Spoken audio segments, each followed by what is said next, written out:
The old Volkswagen Passat was never a huge hit in Britain, but of the numbers that were sold, it was the Estate that most buyers went for. The trusty, reliable, good old workhorse. But the coming of the new Passat Saloon has changed things just a bit. VW can't make them fast enough, and queues to own one are longer than traffic jams on the M25. And what of the trusty Estate? When it finally arrives, will it have changed from workhorse to true thoroughbred? Well, we've been invited to Hamburg in Germany to the press launch to find out. And here is the familiar front of the Passat that we know and we love. But of course, it's the back end that we've all come to Germany to see. So follow me and take a first look.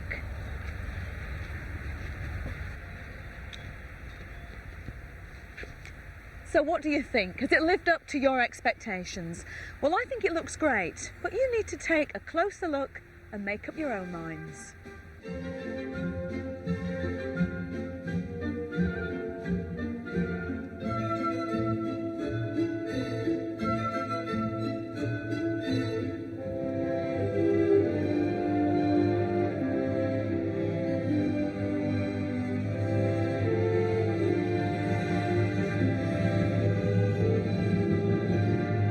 The old Passat Estate, it wasn't a huge hit in Britain, but the numbers that were sold, by far more of the Estate were sold than the Saloon.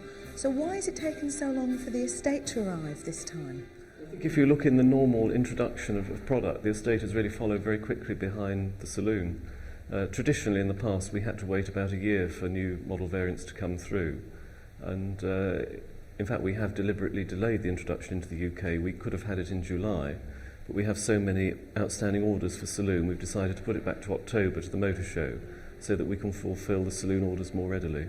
Yeah, the Passat does have a very high level of spec, really. So what about the Estate, the variant? Will that have this similar high level to the Saloon version? Yes, again, they'll mirror exactly the specifications of the Saloons, and as I say, that, as you well know, that the Passat is we think, remarkable in offering luxury Mercedes-Benz type standards of quality at the normal price for that sort of vehicle. It's sort of Mondeo Vectra pricing. So how can we expect the Passat Estate to be priced? We haven't fixed the prices yet. There'll be something like £1,000 more than the equivalent Saloon.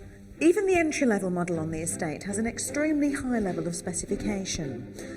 It says in the press pack, to drive a new Passat is to like nothing, and I have to say that we tend to agree with that.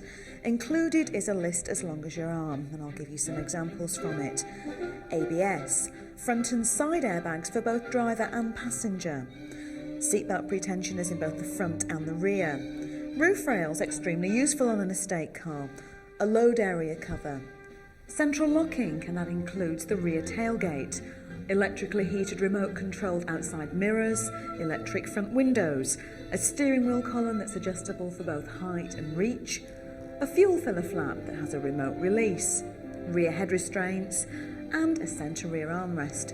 And of course, rest assured, there are 2 cup holders in there as well. Of course, this is the bit on an Estate car that everybody's interested in, and this time around the all-new Passat Estate certainly has far more luggage capacity. If it means anything to you, it's up by 30 litres to a vast 495 litres. But what there are a couple of really nice touches that make it just that bit easier to store things. There's a great pull-out luggage cover, good for safety, and also some handy little clips all around the back here that mean you can tie up those bulky items and keep them down. All in all, it makes a very practical and vast luggage area, which is what you're buying an Estate car for, isn't it? But it's once you get inside that you realise just how spacious it actually is. You see, the VW Passat has been eating its greens. It's grown all over.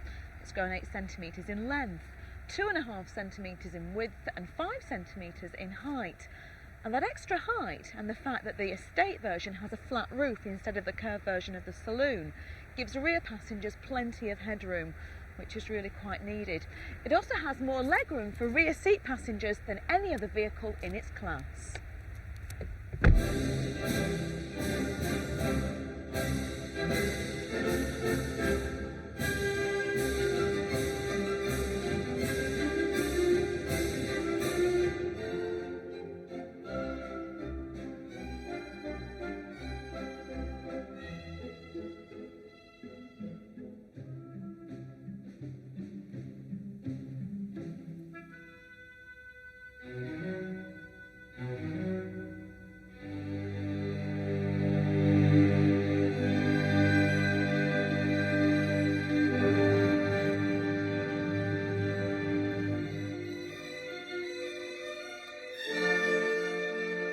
I've noticed from looking through the press details that the automatic version comes with an intelligent system that actually learns your driving behaviour. Can you explain this? Yes, it is an adaptive system, and for example, automatic gearboxes will change up and down at predetermined points. And if a driver is driving gently, so on a light throttle, the gear change will generally, the car will change up early. You can always get maximum performance when you put your foot flat on the floor, but it adapts to different driving styles. So if you're a sporty driver, it will gradually learn the fact that you're applying a lot of acceleration and adapt the change points accordingly.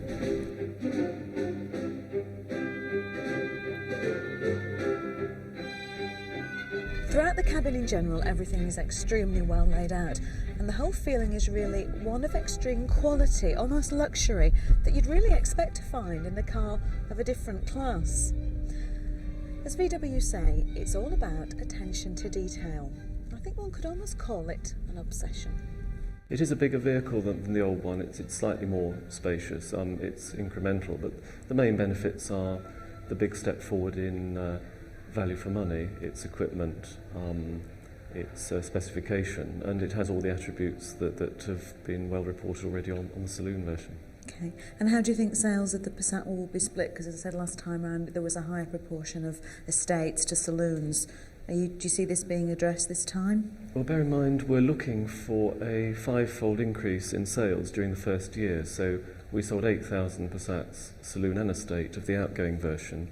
We have a production allocation of 40,000 Passats in total from the 1st of May for the calendar year, and that's a tremendous increase. We're going to be taking about 2,500 estates towards the end of the year, so the balance will be much more towards saloon, certainly to begin with, and we might eventually end up with maybe a 60-40 split saloon estate, perhaps after 2 years. You may remember when we test drove the Passat Saloon last year up in Newcastle that it was fitted with a satellite navigation system that you could buy as an extra. Now, unfortunately for us, it would have been handy, but the area that we were in the UK hadn't yet been mapped. But this time, we're in the middle of Hamburg and I'm getting a bit lost. And, luckily for me, there's an onboard satellite navigation system. So let's give it a go, fingers crossed, see if it works. Wenn möglich, bitte wenden. Yeah, and in English, that is? Wenn möglich, bitte wenden. Nach 100 Metern rechts abbiegen. Danach sofort rechts abbiegen. Jetzt rechts abbiegen. Danach sofort rechts abbiegen. Unfortunately for me, I don't speak German, but luckily I have my translation book with me. I think I better stop for about an hour and work this one out. The estate range is the same as that of the saloon, and it starts with a 1.6 litre entry model that will cost around £15,500. There's a 1.8 litre at £16,000 and a 1.8 litre turbo, which at around £18,000 gives you 150 brake horsepower and that extra performance that will be ideal if you tend to travel with a full load. Also included is a range of diesels. Well, Volkswagen is the first company offering direct injection diesel engines, which mean an extremely fuel-saving concept at high torque and output. Estate cars used to be ugly and designed for the purpose only, but these cars have become so popular in the recent years, so design is a very decisive factor, yes. Well, look at the gas lamps, look at the grab handles, the door handles, the ashtray, and you will see where the work in detail has happened. We've had problems in Britain getting hold of the saloon cars. People, they want them. There are queues of people waiting for them. Is this the same in Germany? Has there been this kind of demand here? Customers all over Europe have a problem in these terms. We have orders for about 170,000 cars in Western Europe and 77,000 alone in Germany. So you can imagine that a customer in Germany this year can't unfortunately get his car. He has to wait until next year. And what about the employees in the factory at Wolfsburg? I imagine that they would be due a new Passat to drive. Are they all driving around in the new Passats? Well, there's no difference between an ordinary customer and a Volkswagen employee. We try to meet the demand as fast as we can. Everyone has had very high expectations of the new Passat Estate. and it's lived up to those. The whole package must make it a class leader, and you may think that you've found the perfect estate car for you, but before you dash off to your local dealers with cash in hand ready to place an order, I'm sorry, but I've got a bit of bad news. The demand for the saloon has been so great that the arrival of the estate cars is going to be delayed. But don't worry, it's not a personal thing. Even the people who have worked on making this vehicle in Germany have got to wait for it as well. And if you want my advice, it's a car worth waiting for.